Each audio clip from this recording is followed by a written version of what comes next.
Well, hello everyone. Welcome to Coding 101. In this episode of Coding 101, we're talking greatest common divisor. So, what is a common divisor? A common divisor is a number that can divide all the numbers in a particular set.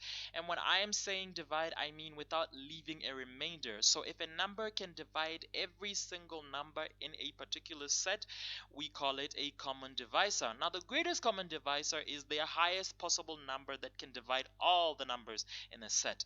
In this episode, we're going to be writing a method that returns the greatest common divisor of two numbers. So how are we going to do this? First of all, we're going to find the smallest number between the two numbers, because there's no number greater than that number that can divide that particular number. That's a bit of a word play over there, but I feel like you get it. So first thing is first, try and find the smallest number between the two numbers.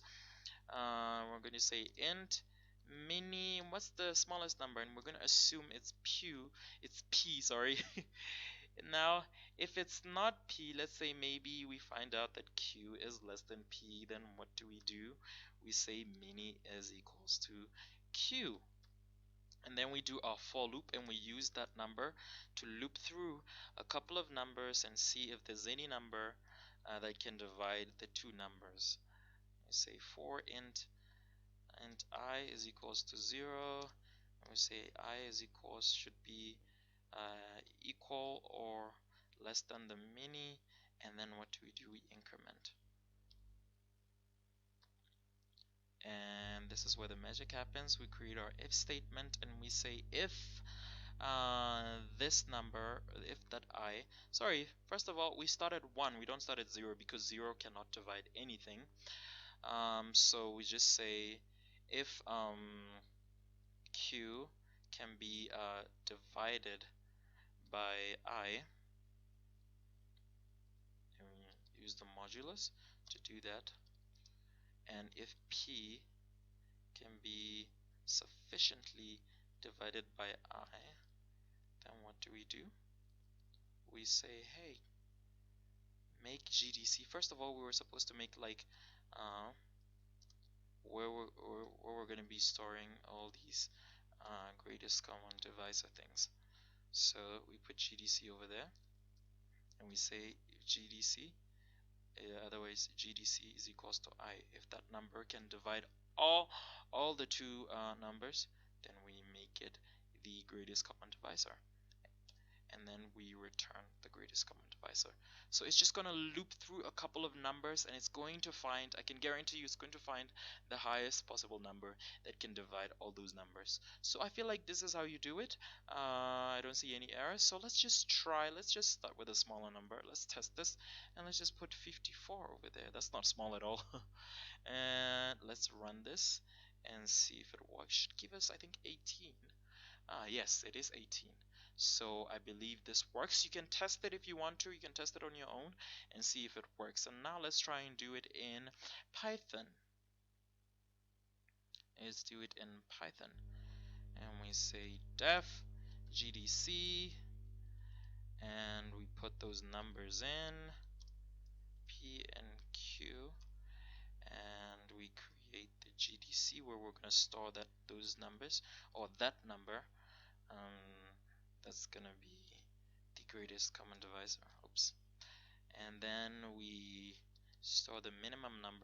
I think we can use a built-in function here, because I feel like you already get it. You already get how we do it, how to find the minimum of two numbers.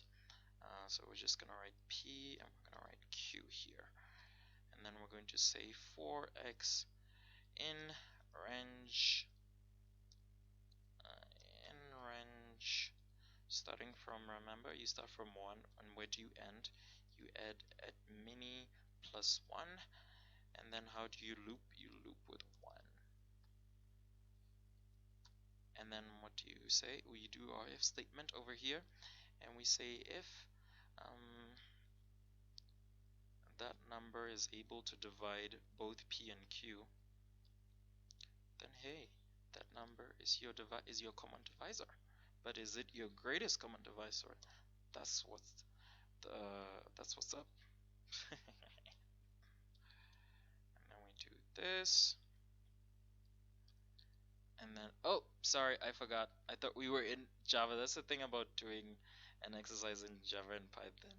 Supposed to put an end over here and not a. Yeah, this is good. And now the GDC is equals to.